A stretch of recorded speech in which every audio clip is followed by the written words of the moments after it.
presented by Westinghouse. Tonight starring Dorothy McGuire, John Payne, Richard Carlson, Herbert Marshall, Mary Astor, Charles Winninger, Dick Foran, with Neva Patterson in The Philadelphia Story by Philip Berry.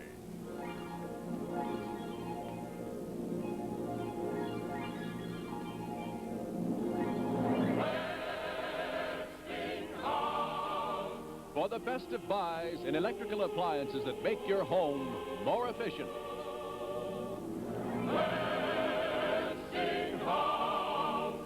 For the best of buys in light bulbs and electrical appliances that make your work easier. For the best of buys in radios, television sets, and first with color television. You can be sure if it's Westinghouse. From among the great Broadway hits of our age, Westinghouse now proudly presents in full color another in a series unique in the history of television. The best of Broadway. The best of Broadway.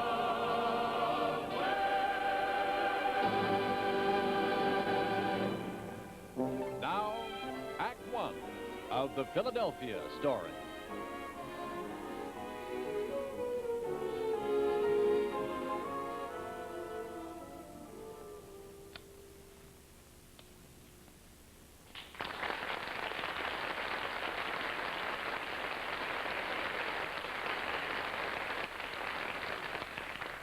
Knickknacks, gimcracks, signed photographs. Wouldn't you know you'd have to be as rich as the Lords to live in a dump like this? Yeah. I'm bushed. The magazine Destiny is printed in the blood of its writers and photographers, particularly in yours and mine. An assignment's an assignment. I wonder where the family is. Things seem mighty quiet around here for the day before a wedding. Mr. Scott said to wait for him in the living room. We can do naught but wait. Miss Tracy Lord. First husband, C.K.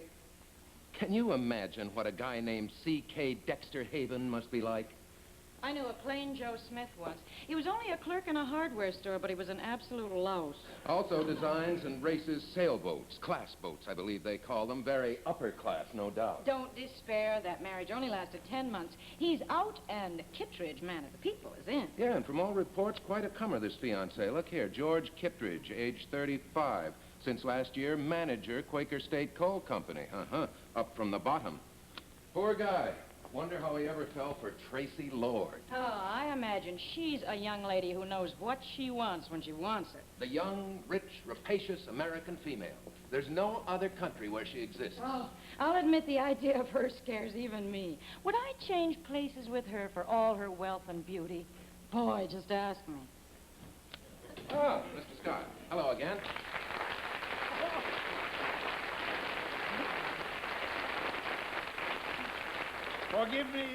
Forgive me for having left you to your own devices so long, but, you know, whenever I appear in this area, I've got to check in at my own home with my honorable wife. Have you been made comfortable? More than. Good. Now I'll round up the rest of the family for your...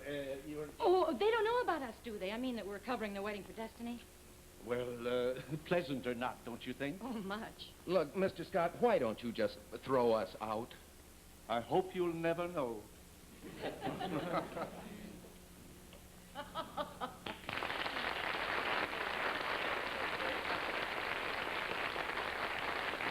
simply say thank you so much for the lovely silver dish.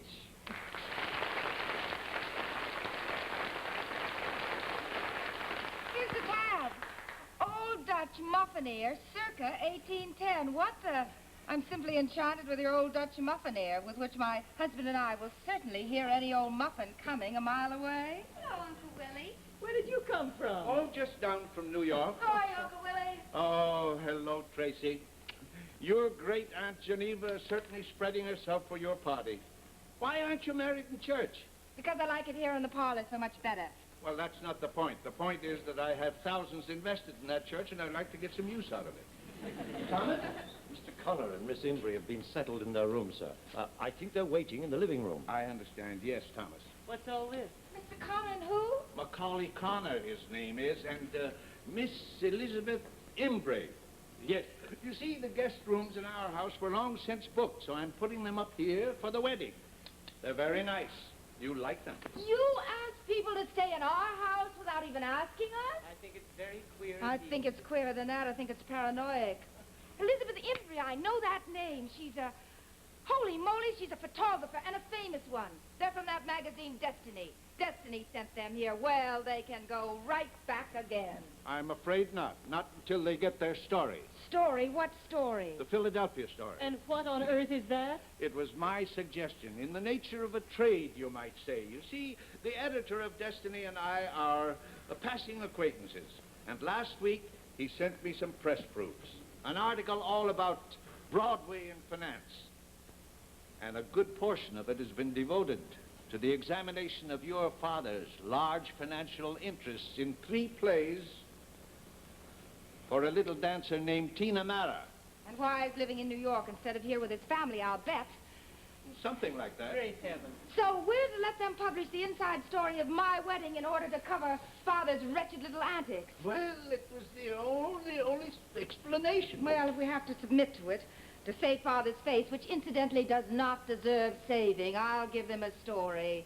I'll give them a story they can't get through the mail. Tracy, you will do nothing of the sort. We shall be ourselves with them. Very much ourselves. Mother, you want us to